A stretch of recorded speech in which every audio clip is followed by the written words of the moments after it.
देखिए, मैं हल्द्वानी को स्वर्गीय इंदिरा हृदय जी के समय से जानता हूं और हल्द्वानी मेरा जाना रहा है, वहां से एक दिली लगाव है मुझे।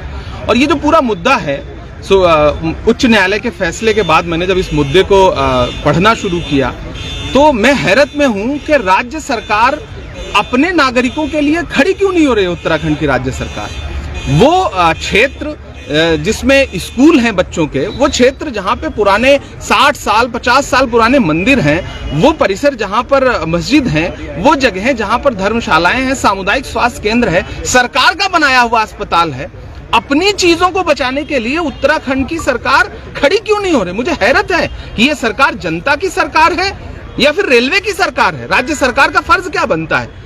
प्रधानमंत्री जी नारा देते थे कि हम 2022 में हर व्यक्ति को इस देश में, हर परिवार को पक्का मकान देंगे। पक्का मकान देने की बात तो दूर की बात है, जो मकान बने हुए उनको भी आप उजाड़ देना चाहते हैं। इस पूरे मामले में सुमित जी ने जैसा आपको बताया, इतने सारे झोल हैं, जनता के पास इतने ज्यादा सबूत हैं, उन्हें क्यों नजरअंदाज किया गया, ये बहुत सोचनीय प्रश्न है। और इसीलिए हमने सुप्रीम कोर्ट का दरवाजा खटखटाया है और हमें पूरा विश्वास है, हमें इंसाफ की सबसे बड़ी अदालत का दरवाजा हमने खटखटाया और हमें पूरा विश्वास है कि इसमें जरूर से जरूर 5 तारीख को हल्द्वानी की जनता को इंसाफ मिलेगा। मैं इस मुद्दे पर माननीय रेल मंत्री जी से भी मिलना चाहता हूं, मैं प्रयास कर रहा हूं, उनसे समय मांग रहा हूं कि इसे मानवीय आधार पर भी प्रधानमंत्री जी देखें। हम सोशल मीडिया पे लगातार आवाज उठा रहे हैं और ये कितना एक मतलब चाहे जो नैरेटिव भाजपा बनाए, लेकिन ये इंसानियत से जुड़ा हुआ मुद्दा है। लोगों का घर 10 डिग्री टेम्परेचर इस समय है, लोग सड़कों पे बैठे हैं, बच्चा अपना स्कूल बचाने के लिए प्ले कार्ड लेके खड़ा है,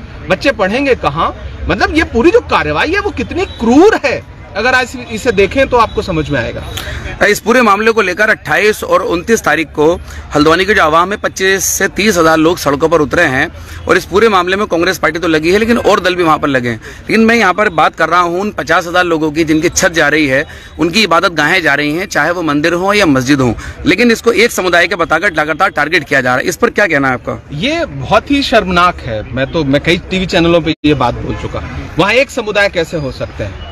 और ये कहना कि वहाँ हिंदू रहते हैं, मुसलमान रहते हैं, मैं इस शब्द से भी इनकार करता हूँ, मेरा एतराज है इस शब्द पर। वहाँ इंसान रहते हैं, हल्द्वानी के अमन पसंद अच्छे सच्चे इंसान, जिनकी परवरिश मुझे ऐसा लगता है कि इंदिरा हृदय जी ने की है। वो सारे लोग इंदिरा हृदय जी को हमेशा से बड़ा सम्मान देते रहे। मैं उस पूरे इलाके को जानता हूँ, मैंने वहाँ साहित्यिक कार्यक्रम किए हैं, इतने अच्छे लोग वहाँ पर रहते हैं। ऐसे में इसे किसी धर्म का चश्मा उड़ा देना, तो मुझे लगता है राहुल जी जो बात कहते हैं, राहुल गांधी जी, कि जब जेब कतरे को आपकी जेब काटनी होती है तो वो आपका ध्यान भटकाता है। इसी तरह से मौजूदा समय में ये हो रहा है कि अगर जनता के साथ क्रूरता करनी है तो उन्हें बता दो कि नहीं, हम तो एक धर्म विशेष के साथ क्रूरता कर रहे हैं, तो लोग उस पर प्रश्न उठाना बंद कर देंगे। 4365 मकान, आप सोचिए। मैं संवेदनशील इंसान हूं, मुझे सोच करके मेरे रोंगटे खड़े हो रहे हैं कि कोई सरकार इतनी क्रूर कैसे हो सकती है, कोई राज्य सरकार इतनी लापरवाह कैसे हो सकती है कि वो अपने नागरिकों के परिवार बचाने के लिए, उनके मौलिक अधिकार बचाने के लिए, उनका घर बचाने के लिए खड़ी नहीं हो रही, अपना स्कूल बचाने के लिए, राज्य सरकार द्वारा बनाया गया अस्पताल बचाने के लिए खड़ी क्यों नहीं हो रही। दरअसल सरकार ने चश्मा ओढ़ रखा है और मुझे लगता है कि माननीय प्रधानमंत्री जी को, माननीय रेल मंत्री जी को इसमें हस्तक्षेप करना चाहिए। आखिर इंसानियत भी तो कोई चीज होती है। जवाहरलाल नेहरू जी कहते थे, कौन है भारत माता। इस देश की जनता, असल में भारत माता वही है।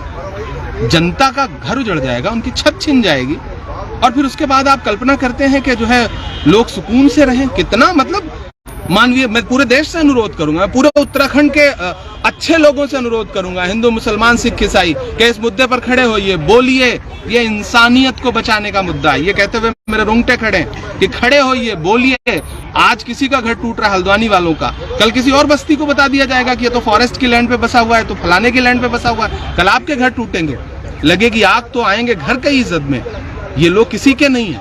ये सरकार इंसानों की नहीं है, मुझे ऐसा लगता है इंसानों का पक्ष नहीं ले रही है। उसे लेना चाहिए। इमरान प्रतापगढ़ी मलिन बस्ती भी उन 5 बस्तियों में वहां पर शामिल हैं जिसका नफा उनको नहीं मिला है। उसके अलावा वहां पर तकरीबन 100 साल से लीज भी वहां पर लोगों की है, फ्री होल्ड प्रॉपर्टी है, कस्टोडियन है, जो कि भारत पाकिस्तान का बंटवारे के समय लोग चले गए थे तो केंद्र सरकार ने उनको नीलाम भी किया था। उसके अलावा वहां पर खसरा खतौनी भी दान की हुई जमीनों पर है। इन सबको दरकिनार वहां पर किया जाता है और राज्य सरकार अदालत में उन सबकी पैरवी नहीं करती है। बिल्कुल, मुझे जब सुमित हृदयेश जी ने पूरे साक्ष्य दिए और पूरा प्रकरण समझाया तो मैं खुद हैरत में हूँ। मैं कल रात में सो नहीं सका, विश्वास करें।